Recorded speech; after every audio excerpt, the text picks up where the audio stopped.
And then third is objective truth and facts. And this one's not as obvious to some people because they don't understand that God is creator of heaven and earth. He's done some things in the earth that we can rely on. The time of day, the number of days in a year, sunrise, sunset. Natural science is a fixed point. We plan seasonal types of activities. We know winter is coming. Nobody around here is talking about summer's not going to end. We're going to have summer all year round. Objective truth says it's going to get cold. It don't matter what kind of faith you got. The point I make there is as well, people have made big mistakes with regard to natural science. And when people try to think that COVID either is not real, that it wasn't severe, the warm weather, remember that one?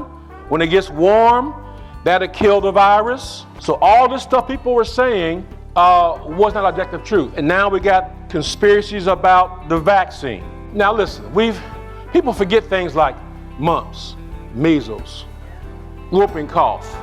Give me some other ones, diphtheria, polio, chickenpox, many others have come in natural science, which God gave us natural science. And that helped them develop vaccines and treatments. So now the COVID vaccine is just another vaccine.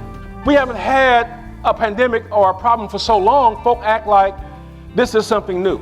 To not get a vaccine is unwise. It's unwise. Well, I don't know what's in it. If they told you, you wouldn't know what they just said. And people haven't navigated very well. And so for lack of navigating, some have suffered, some have died.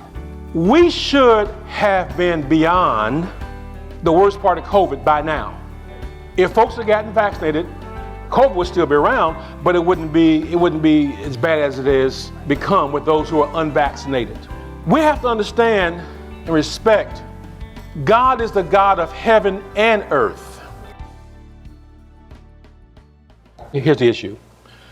Folks are afraid. They're afraid of the vaccine, like they were afraid of the virus. And so when they give you a reason why they don't have the vaccine, they're telling you, I'm afraid of it, because somebody told them something. Now, what is fear? Fear is false evidence appearing real. False evidence appearing real.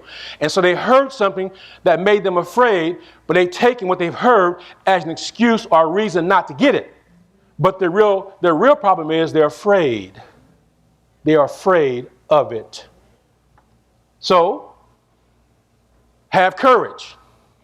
Because courage isn't the absence of fear. Courage is doing what you need to do even when you're afraid. We're in a public health crisis. There's no time for you to play games, faith games, and do little faith projects with your life. You do what needs to be done. And if you're afraid, trust God and get it done. When God told Gideon to tear his father's altar down, at least he was honest and said, I'm afraid. So he said, I'll do it at night. I'll go tear it down when daddy sleep. He'll wake up and see it's torn down, and I'll be somewhere else. So I say to you, if somebody wants to make you afraid of getting the vaccine, here's my advice. Get it anyway and don't even tell them. There's this negative peer pressure.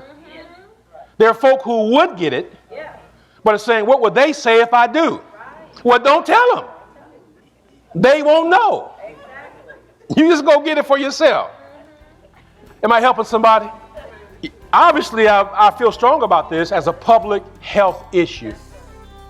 Some things aren't about just what we do in the church.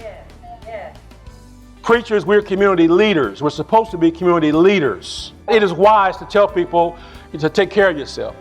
We put a banner on the church sign that says, in quote, love your neighbor as yourself. It says, get vaccinated. But the principle is, okay, I don't want a vaccine for me. Well, get it for your elderly parents.